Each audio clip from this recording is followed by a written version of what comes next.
What's up, guys, and welcome to Ivar's Fly Workshop. And today we will be just tying a really simple jig version of the pheasant tail. At the moment we are located in Spain on a little vacation, but that still doesn't stop us from making the videos and share them with you guys. Remember to like, share, and subscribe to the channel. You will find the description of the fly or the pattern in the video's description, and the thread I'm using, that's a Semperfli 8.0 classic waxed in black. I'm using a 3.8mm tungsten bead in copper from Fling Mill, and the hook we are using, it's a Czech mini jig from Arex number 12.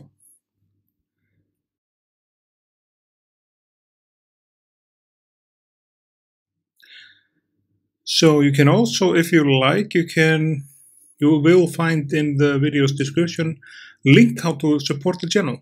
That would be very much appreciated around the time of Christmas to get something for our work here. But let's tie the fly. Let's roll into tying this beauty.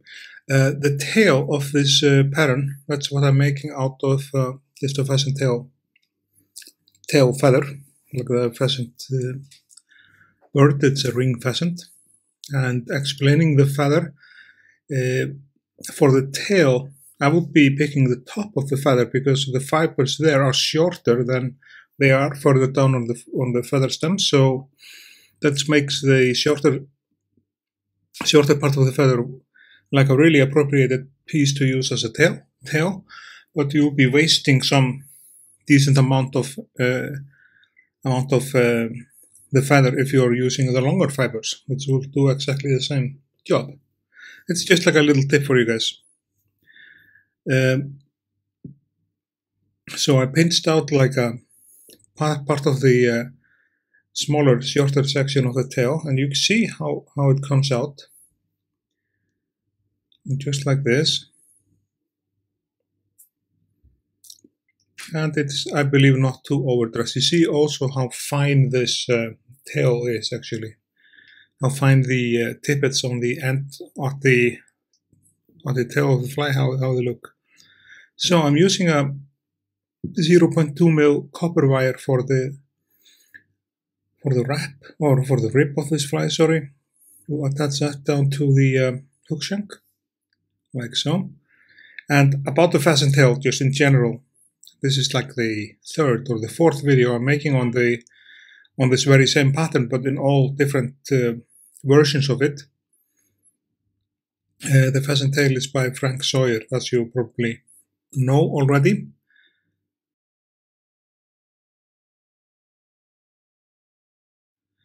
And for the body of the fly, we are using this longer fibers from the pheasant tail. The deal is that you can mix and switch colors on the pheasant tail if you like. You can use darker tone for the body. You can buy them in dyed versions, black, green, red, even yellow. But my personal experience is mostly about tying this fly as dark as possible. It's going to be working. It's my personal opinion, but there are probably some guys out there who are not agreeing on that with me, which is totally okay. Some people would tie this fly in with a little, like a chunkier, like a bulkier type of a body. You can do that by adding some wool beneath the body. That's okay. But I'm going to tie it in just like we tie this beauty in, like the way I prefer to do it. So we wrap the feather, or the pheasant tail feather here. We have to pinch it well with our fingers like so it's not springy and getting away. Then we grab the very last of it, keep it with our fingers here, locked in place, and then we do the wraps to catch it in with our thread, like so. We do tight wraps, 4 or 5 tight wraps to totally seal it and secure it in place. and then we snip away the tag ends. I've had like really good catch with the pheasant tail. I mean, those jigs like hooks, you'll be mostly fishing with them in running water. Like the jig, the idea with that is to cast it at some point in the water and then get the fly to sink as fast as possible to the depth of the fish you prefer to fish in.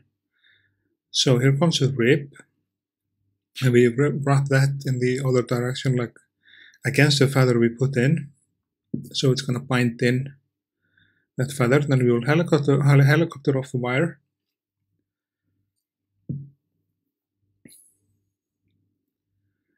And my friend, fishing partner Ingi, he actually, with this kind of a fly, he caught like a really decent Arctic char up in the Veiðivötn area, similar looking like this one. We are going to make a collar on this fly, and I'm going to make that out of 2 peacock herons, and we'll just stroke the fibers against like each other, and it's gonna be glued together, kind of. They're going to stick together when we do that, and they're easier to work with in any way. Then we tie them down like this, get the feather, not the feather, but the thread to the bead as far front as you possibly can, and then wrap that down here. It's not going to go nowhere wrapped in like this. So now we will just make the wrap around the shank to make the collar. This fly is, like as I said, by Frank Sawyer. There are multiple variations tied of it in, you know, all sort of colors and stuff. You can use like a fluor orange thread for it. There are so many versions of just this successful pattern. I believe we have a good color here. Yeah, it's close. And then we have to lock them like those feathers in place with tight wraps.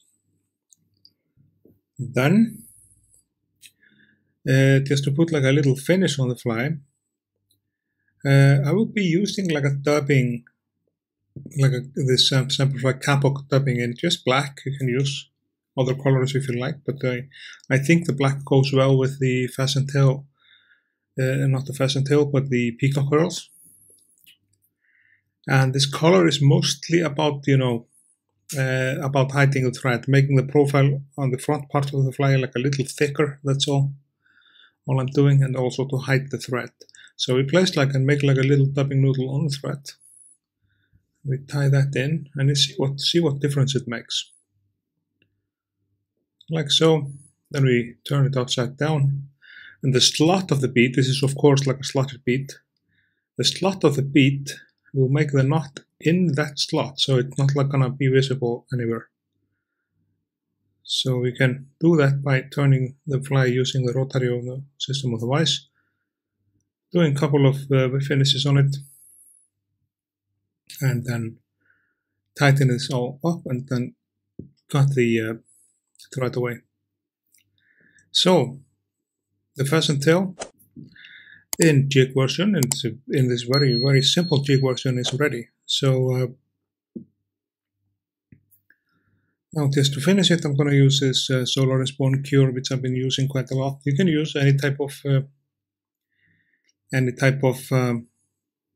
head cement you like. It all depends on what you like. We place like a little thicker part of it here on the top to seal the whole thread, and then we're going to bake it with oilite.